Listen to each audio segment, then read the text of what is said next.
Labas visiems turistinių ir pusiau turistinių, sport turistinių motociklų fanam. Ką šiandien turiu tokį modeliuką. Ninja 1000 SX. Tokiu priekiu, kokiu iš čia metų 22, nuo 21 man atrodo eina. Gamyklinė versija 105 kW liktai. Tai trumpai čia apie tokiu jau sudaręs metų, bet ten buvo, yra kanale video, žodžiu, su kitokiu varikliu tenai biškai ir taip toliau. Kiti niuansai. Čia yra pilnai gamyklinis. Su XL išmetimu.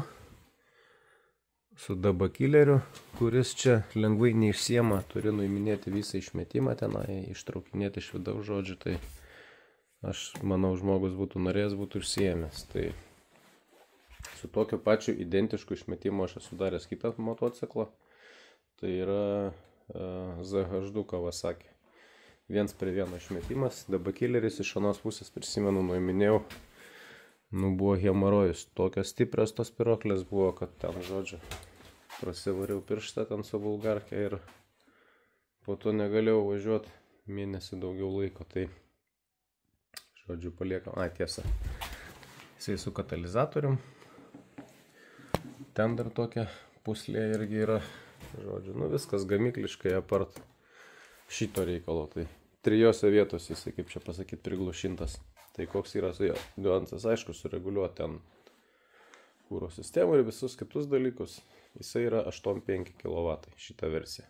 Aš dar nematavau, bet ant dokumentų rašo, kad 8,5. Tai yra iš Belgijos motociklas. Jie ten riboja dėl draudimų ir kitų reikalų iš Prancūzijos. Dažniausiai pasitaikanti versija būna 7-8, Belgija, Prancūzija, tenais tas regionas. Bet šitą versiją 8,5, tai čia esmės nesudaro, žodžiu. Tai tikslas nuimti ribotuvus, suprogramuoti, sureguliuoti viską, žodžiu. Kompiuteris pas šitą modsą randasi, o čia posėdinė, priėjimas, toks, nelabai priėjimas, bet vis tiek reikės išiminėti. Tai čia kažkokių navarotų nieko pasinėra. Toks spidometras kaip pas visus kavos, planšetinis, tai 4 režimai, man atrodo. Ir tiek žinių. Sportinio filtro liktai čia nieko nėra. Tai va, toks ir yra pirminis tikslas. Nuimti ribotuvus ir sureguliuoti kūro sistemą. Kiek esu daręs prieš tai tokius, tai gale tenais jų maksimaliai pikinė gaunasi apie tai, ką gamintojas tenai realiai deklaruoja. Bet važiuoja tikrai žymiai smagiau negu standartas. Turiuomenį pilnas tokas, neapribotas. Tai modsas iš tiesų yra šitas labai populiarus, nes jisai toksai, jo sėdėjimo pozicija tokia, rankenos aukštai ir pakeliaut, manau, su jo visai neblogai. Tai va, kol kas tiek, pasirašinėjom ir žiūrėsim, ką čia iš jo galima padaryti, atstatyti ir taip toliau.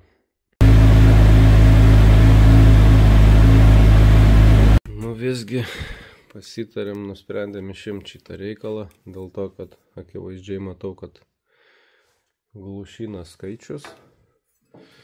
Ir garso gal šiek tiek dasidės. Vis tiek jisai su katalizatorium, su ta kita puslė, tai va koks jisai yra. Ir jisai išsiema ne kaip būna pas kitus.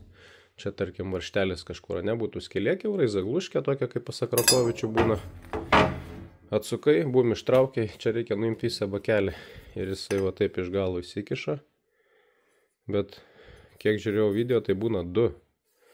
Tai vienas jau reiškia neįdėtas, būna kitas alkūniai, kur jungiasi prie to bakelio, toksai trumpesnis. Čia matyt tik tai vienas. Gal kitoks modelis biški čia jo, bet liktai atrodo taip pat, nesmė. Spiroklės, pasakysiu, nežinau, pas jokį kitą išmetimą nemačiau tokių. Žiauriai sunku nuimti. Net ir su to įrankiu specialiu. Ką, kai visada darbas baigtas, žodžiu, biški čia su juo užsiknisau. Buvo išlindę šiokių tokių niuansų, kol išsiaiškinau, sugaišau čia nemažai laiko, bet nesmė. Modsas pasirodė gerai finale, kaip pasakyti, skaičiai labai artimi tam, kur esu prieš tai daręs, yra video kanale, bet ten biškai su senesniu motoru buvo.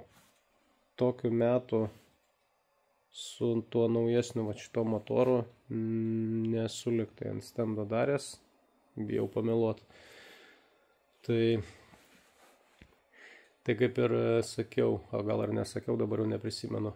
Žmogus sakė, kad čia yra 8,5 kW, pasirodo, čia yra 7,8 kW. Tai tokios versijos 8,5 aš nesu matęs, ten nebent ant dokumentų gal rašo 85 dėl tų visų ten popierizmų, draudimų ir panašiai, bet realiai čia yra 7,8 versija. Nėra šito motociklo 8,5 versijos, yra tik tai arba pilna, arba 7,8. Jeigu ant dokumentų rašo 8,5 ar kažkaip kitaip, tai reiškia yra 7,8.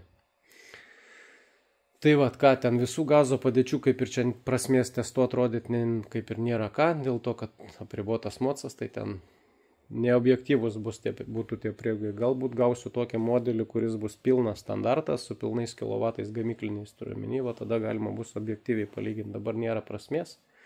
Dabar palyginsim tik tai maksimalų galingumą, tai bus 3 versijos. Tai ta apribota versija, tada neapribota versija gamyklinė, kurią jūs turite, jeigu jūsų mocas nėra programuotas, nusipirkot motociklą ir ant dokumentų pilni kilovatai. Ir žodžiu, vat, pas jūs yra tokie skaičiai. Ir trečia versija yra jau, kaip pasakyti, po reguliavimo. Maksimalus skaičius, jisai vis tiek plaukė, nuo daug dalykų priklauso, tai manau, galima buvo dar čiut paspausti ten vieną kitą tą arklį, bet kadangi mocas su katalizatorium, nežinau, ar jisai čia liks taip, ar kažką žmogus mąstys į ateitį, tai kol mocas su katalizatorium kažką labai užagresyvinti prasmės, nematau, kadangi didelis atgalinis slėgis, dėl didesnis turiuomenį negu laisvo išmetimo, tai geriau palikti konservatyvesnį variantą, aš manau, bet kokiu atveju žmogui bus šitas mocas, kaip diena ir naktis. Tai dar apie šiokius tokius niuansus. Šitas mocas turi elektroninį galios perdavimą, čia yra tik daviklis, toliau jau ten kompas darinėja sklendėse, visus kitus tos dalykus. Tai pas šitą mocą yra taip, jis yra apribotas kiekviena pavara kitaip. Kuo aukštesnė pavara, turiu omeny ne 7,8, bet pilnoja versija. Kuo aukštesnė pavara, tuo jis yra mažiau apribotas. Kuo žemesnė pavara, tuo daugiau. Ten 1, 2, 3. Tai 1, 2 iš viso nekalbu, jisai tenai, jūs ten galite atsukti dugną, jisai ten važiuos tik tai, nežinau, vidutiniškai paėmus apie 50% tik tai to, ką jisai gali važiuoti. Tai 1, 2, 3 apribotas yra smarkiausiai. Toliau jau tas apribojimas jisai mažėja, bet jisai vis tiek išlieka visom pavarom. Tai net ir pilna versija, jinai vis tiek, kaip pasakyti, išlieka apribota, jeigu jūs nerestriktinat, neprogramuojat, nečipuojat, ten žodžiu ir taip toliau. Tai dabar kiekviena pavara mocas turi, ar tą pačią galę, kaip ten 5, 6 sunku pasakyti, dėl to, kad čia 1, 2 bėgių išmatot, galimybės jau nebebūtų su tie galios, čia viskas prasisukinėtų ir taip toliau, bet aš manau, smarkiai didesnė galia bus visom pavarom, tom, kurios buvo smarkiai apribotos, turiu omeny. Tai, žodžiu, visai kitas motociklas pasidaro. Tai turbūt daugiau, ką ten, įjungiau diesel, kad tą funkciją, žodžiu, kad sušvelnint, kadangi čia yra Euro 5, matuos CO, lambda zondą tenka palikt, nors jį norėtųsi išjungti, bet kiti niuansai, žodžiu, tenka su tuo susitaikyti, žodžiu, aukoti tą žemą zoną vardan techų. Debakillerį, kaip ir sakiau, išėmėm. Tai nežinau, kiek jis ten realiai apriboja, dėl to, kad netestavau aš paskiau, ta prasme, to tarpinio varianto nuo stoko iki debakillerio išėmimo. Tai garsas tikrai nesuper didelis, važinėčiau be debakillerio drąsiai, tikrai galvos neskaudės. Kadangi katalizatorius, ten ana puslė dar, kur yra tokia, jinai tikrai čia tą garsą priglušina. Daugiau kaip ir, nieko, smagus mocas tikrai, nežinau, man patinka viskas išskyrus veidrodėlius. Pusės metro ten išlindušis šonas.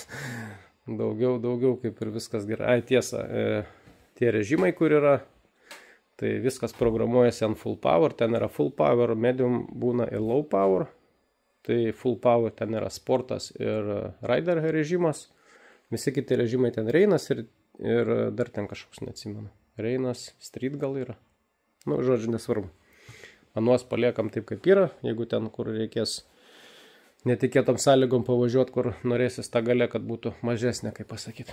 Tai einam turbūt prie skaičių. Newtonus nuėmiau pradžiai, kad čia nesimaišytų labai. Čia yra... Kas čia dabar?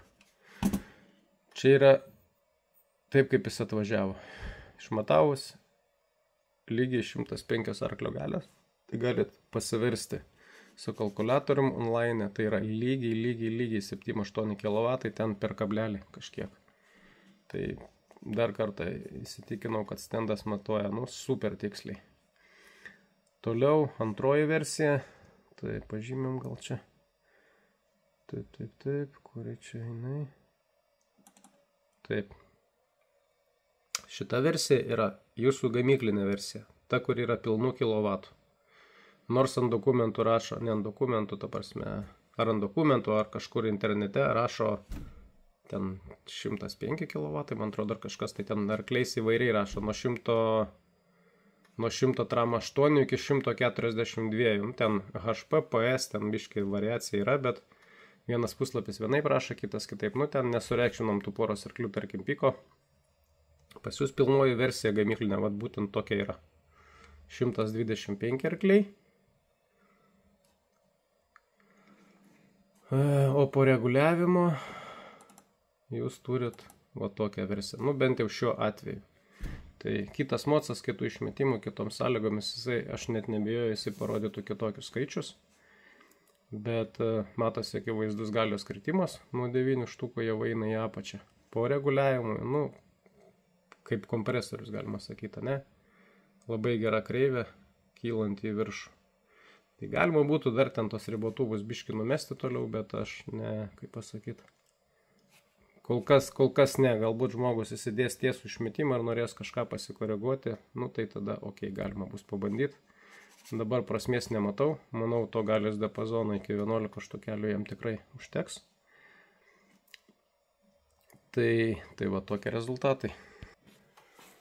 Turbūt tuo ir pabaigsim. Jeigu kažkas turi tokį mocą su tiesiu išmetimu, pilnom ten kelniam, bet tų puslių visokių, labai būtų įdomu padaryti tokį ir būtų galima palyginti objektyviau rezultatus. Tiesa, kūras dar. Tai kūras kaip stygelė pastatytas. Kai kuriuose zonose biškai palikau daugiau kūro, kadangi, sakau, jeigu kažką tiesins ir nepersiprogramuos ir panašiai, tai geriau, kad biškai kūras būtų čiučiut riebesnis ten keliais procentais kai kuriuose zonose, kad, žodžiu, nekiltų bereikalingų klausimų. Tai tiesa, jeigu kažkas norit atsiųsti paprogramuoti savo kompą, nebūtinai Endino daryti, galima EcoFlash'ą daryti, galima teoriškai panaudoti programas, kurios yra mocai sureguliuoti ant stendo. Jeigu pas jūs yra panaši konfiguracija, turi minti išmetimas ar visi kiti tie reikalai, tai galima padaryti kombinuotą variantą ir aš manau, jisai būtų tikrai optimalus. Ne super, ne idealus, Dino stendo reguliavimui tikrai jisai neprilygtų, bet tikrai jisai būtų geresnė kaina, kaip pasakyti, žemesnė, patogiau gal kažkam, kiti būna iš užsienio atsiunčia ten ir panašiai. Tai kompiuteris randasi čia po sėdynė. Šėmimas, nėra labai toksai super sudėtingas, bet ir nelabai fainas. Tai tokie reikalai, turbūt apie šitą reikaliuką. Prasuksiu dar čia kartą, paklausom, kaip jis skamba ir bus, kai visada tiek žinių šiam kartui. Kol kas tiek, paka visiems.